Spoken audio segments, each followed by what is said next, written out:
Your services are no longer needed. You, as a human being, are becoming more irrelevant by the day, and you don't even realize it. Your corporate masters are done with you. They no longer require your services.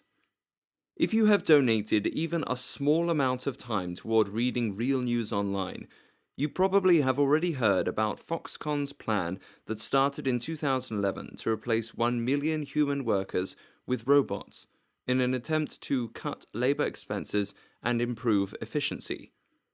Although you are probably not familiar with this company, you are aware of the products it creates. It manufactures parts used in Apple's iPhone and iPad. But it isn't just manufacturing jobs that are being replaced. Let's go back in time. We all have the image of the assembly line robot, the technology that has been around since the 1960s. This technology was created by self-taught inventor George Devol, who passed away in 2011, although I doubt that the UAW and CAW are mourning his passing. He created and patented the first robotic arm. In 1961, General Motors installed a robot arm known as the Unimate at its Trenton, New Jersey factory, changing assembly line work forever. As with every other big industry, the auto industry is a copycat business. Ford and Chrysler quickly installed Unimates on their own lines, and by 1966, specialized Unimates designed for welding, spray painting, applying adhesives, and performing other potentially hazardous jobs were up and running. In some ways, this technology was a godsend to the workers. The safety standards for the production line workers were greatly increased, as these robots perform work that is difficult, dangerous, or repetitive for humans. As consumers, I suppose we should be grateful too, as these robots have reduced production costs, creating lower retail prices, and ultimately making cars more accessible for everyone. Although cars are not exactly cheap these days. But on the flip side, jobs were lost. Let's fast forward to the present. Technology is no longer limited to assembly lines. There is developing technology that can replicate the ability of writers. This means that writers will eventually become expendable. The technology behind computer-generated articles has increased by leaps and bounds since 2011. Technology is eating up jobs rapidly. Let me ask you something. How many times have you physically gone into a bank in the past few months? Have you called any helplines recently? When you call any customer service number, you will have to go through a series of mazes to reach an actual human being. You are mostly interacting with computers. Travel agents are at risk, and the list goes on and on. Remember when white-collar workers such as accountants were assured of a job, and it was the menial jobs that were at risk? No longer. It goes further and further up the job chain.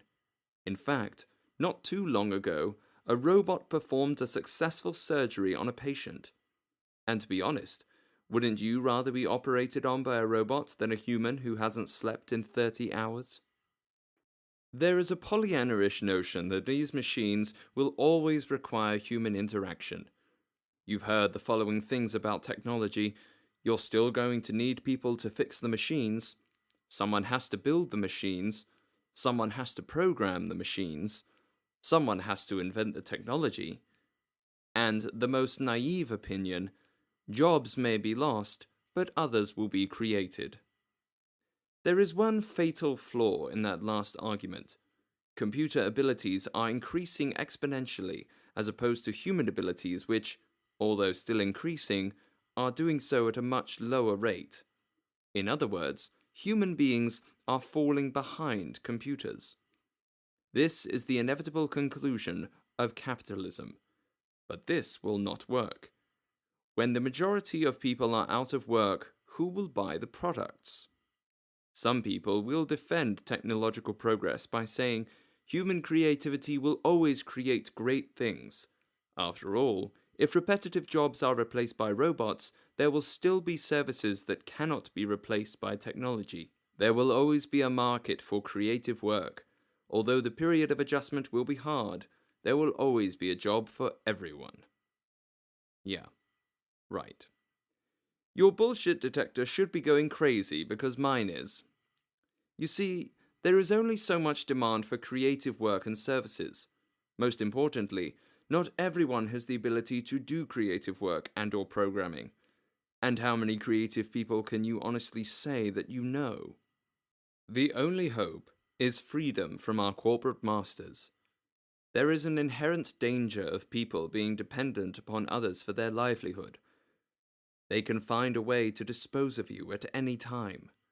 Can you honestly say that you are not expendable? Before the internet becomes regulated and controlled and people no longer have a voice, please listen to what I'm saying. You should create a career and lifestyle that will not be eradicated by technology. One more thing. Technology has almost eliminated human relationships. People are so addicted to their electronic toys that there's little time for anything else.